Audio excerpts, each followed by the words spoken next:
Does your child get frustrated doing homework? Would you like to help your child learn at home or when you're out in the community? I can help. Hi, I'm Stuart Ackerman. I've been an educator for over 17 years and I've helped many children achieve academic success. Today, I am going to share with you my personal strategies, techniques, and views so that you can help your child learn right here on Teacher Time.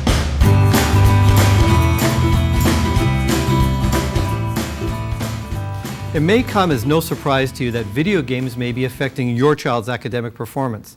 In fact, according to the Washington Post, a recent university study concluded that young boys who play video games do worse on tests than children who do not. More research from a Stats Canada health survey found that boys who spend the most time in front of their video games are often among those who spend the least time reading. Interestingly enough, some online and video games can actually help your child improve in school, and today my guest and I will show you how. Marc Saltzman is a freelance journalist, author, radio and TV technology expert who writes for USA Today and appears on CNN. Welcome to the show. Thanks for having me, Stuart. My pleasure. You know, it's funny, Marc, I was at a recent history of video games exhibit, and, you know, walking through the exhibit and I see Pong and television and That's old school. Old school, and ColecoVision, and then Street Fighter, and, you know, worked our way up through the evolution of video games. And I've really noticed that the drastic change games have taken over the years. I remember when we were younger that we'd play the games that are very Pavlovian, where we'd press a button, get a reward. Press a button, get a reward. They seem so intricate now and so involving. What do you see as the most major change that video games have gone through over the years? Well, I mean, it's easy to say, of course, when you look at the production values that Pong was two white and sticks, that we now have near photorealistic graphics, surround sound. But I think more important than that, we're starting to see more mature storylines. Some games play out like an interactive adventure where you choose what path you want to go down, and not just a basic reward or punishment based on your decisions, but there's a whole new set of dialogue and a whole new set of characters and environments that you'll encounter based on that one decision. So it's really exciting because for many of these games, you're the hero of the story and you feel like you're choosing your own adventure, to cite those books that we also read when we were playing, not when we weren't playing Pong and Space Invaders, we were flipping through those books. So that's what we're seeing now. Now also another trend, Stuart, is that we're blurring the lines between game player and game creator. So it's really great that kids now have access to these tools to make their own games, not just star in them, but they're now able to get these free tools in order to experiment and live in this virtual adventure. You know, it's funny you say that because my sons were playing some games and I was trying to get them to play some of the other types of games where they're more involved and they're following an adventure. And they would rather sit and play the types of games that you mentioned, more the creative games. And I said, well, why don't you just go play with your Lego? It's pretty much the same thing.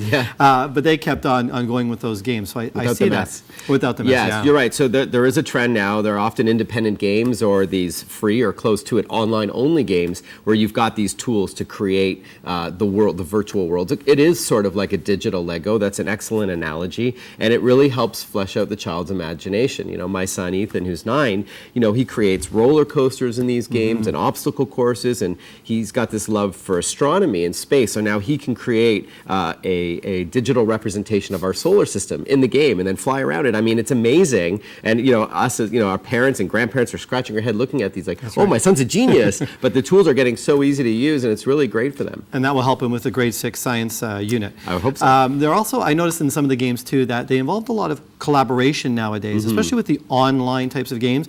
I know a lot of parents complain that the kids are, you know, tucked away in the basement or in the room and not talking to anybody. But there does seem to be some collaboration in Omni, Ontario, and other curricula throughout the province and provinces and countries. The curriculum has the learning skills, and learning skills involve collaboration, how well kids work with others. Do any of these video games help kids improve their collaboration skills, and which ones? Sure. So certainly, while games may appear to be a very solitary experience because they're in front of the PC or in front of their TV or mobile device by themselves, they're socializing in a very different way. Where you and I grew up playing a game beside each other, playing maybe a NHL hockey game, a video game, but now a lot of it is done over the internet, you know, wirelessly or through the home's wired connection. So there's no shortage of games that embrace that. Now, parents need to be aware, of course, of what are the children talking about. Sometimes these games allow full, open and unmonitored chatting, which you don't want if you're a parent of kids, because there's often profanity or other inappropriate dialogue. Sure. Most of the games that are for kids and young teens, however, have some filters and barriers in place. Maybe they don't allow verbal chat, but they'll allow text chat with some words that won't be allowed to be typed with some of these online-only games. Some of the more popular ones for kids and young teens would be things like Roblox, Minecraft. These are games where not only are kids playing and creating, but they're collaborating and working together. For older teens, there's World of Warcraft, which is what's called an MMO, a massively multiplayer online role-playing game. There's no beginning or ending. You jump into this game. It's what's called a persistent world. It goes on whether you're there or not. When you log off and go to sleep, that world still, all the, the social and economic and historical things that happen in this world evolve without you being there. And that's part of the addiction, right? You feel like you're missing out. That's right. But some of these missions can't be completed by yourself. Okay, you have to work together to slay a dragon. So they have some goal setting in there. That's right. Let's take a look. Can we see the Roblox website? Sure. I really like Roblox. As you're saying, the kids can be creative. I think it's like they call them they're like a sandbox type of game. That's right. Or the kids can create. No real rules. Tell us a little bit more about Roblox, and perhaps I can show some of the educational components. Sure. So Roblox is an online game where kids can use tools to create what they like. It could be a castle, it could be a vehicle, it could be their own game type. It doesn't even have to just be an object. If they want to create a racing game and have other people race with them, they can do that. If they want a city building or management game, you can do that. If you want a first-person shooter, which refers to the fact that it's seen almost out of the eyes of the character rather than seeing your character on the screen, then you can create that as well. So Roblox gives a rich set of tools to young kids to play and create and collaborate in this virtual space. And what I love about Roblox is that it also incorporates some of the curriculum. For example, kids can visit medieval times. They can also visit early settlers. There's all different themes and different games that people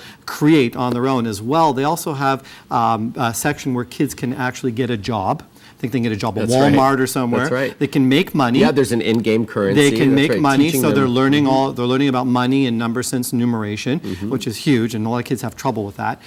Even more so, my son went on and he went and bought stocks. There's a part of Roblox where they can buy stocks, watch the charts, learn the data management, and buy certain items with the money. It was great. Let's take a look at Minecraft, because I know Minecraft is huge. Tell me about Minecraft. Minecraft is often referred to as the big brother to Roblox. So it's also like this digital Lego, if you will, where kids go in. It's mostly on the PC, but there's some console versions like Xbox 360 and iPad, where you can go on and you create these virtual worlds. Again, you can create objects. You can play together, both cooperatively or competitively in various modes. My kids like what they call Hunger Games, based on the books and movies of the same name, where they're actually competing to see how many points they can rack up while running around through castles and again, what's amazing is that there's no limit to what you can create. What's funny is I talked earlier about how with graphics getting better and better all the time, Minecraft is almost a throwback. It's very retro, very blocky. I know, it's a 64-bit or something. It reminded me of my old Atari or something. But it doesn't matter. The kids don't care. My 9 and 11-year-old sons in particular, they couldn't care less that the graphics don't look as good. In fact,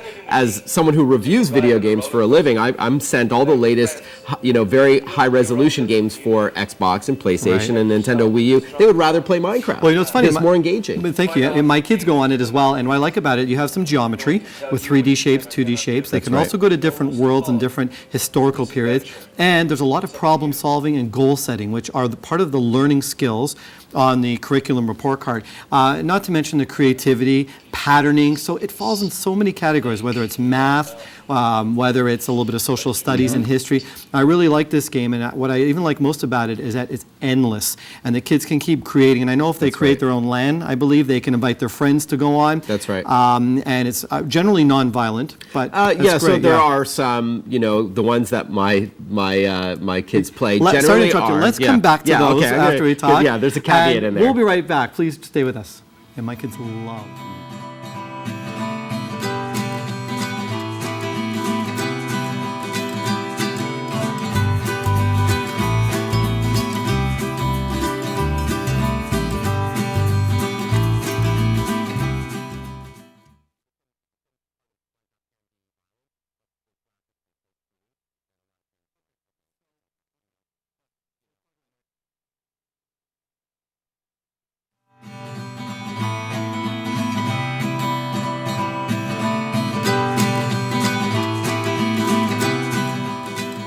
We're talking about video games and how they can actually help your child learn. With me is my guest, Marc Saltzman. Marc Saltzman, just before the break, we were talking about the graphics in Minecraft. I think you said there's some violence in there? Well, there's two ways to play Minecraft. You can play by yourself, or you can go online and play with others. When you play by yourself, there's different ways you can play, but one of the modes is at night, these creatures called creepers come and you need to build up your home, whether it's in a cave or a castle, and protect it and protect yourself, at night. So there's a little bit of combat there, and then of course online, one of the modes that kids play are these shoot 'em up kind of games. But because the graphics are very crude, as we talked about, a lot of parents are pretty forgiving. I mean, it doesn't even really look like blood. It's these big red blocks, and and some modes don't even have that at all. But yeah, parents need to be aware that there is some virtual violence, but it's pretty tame by today's standards. It's not like Call of Duty, for example, where very realistic violence. Speaking of which, I have one here. Right. Let's take a look. This is Call of Duty World at War, and I know that this is not one of the more popular titles of the Call of Duty series. Right. Can you tell us a little bit about Call of Duty? When Call of Duty first came out a few years ago, they were focused primarily on World War II. So it taught a little bit about history, which was kind of cool, some very famous missions and battles that, a history professor would be pleased to know about. But it's rooted in violence.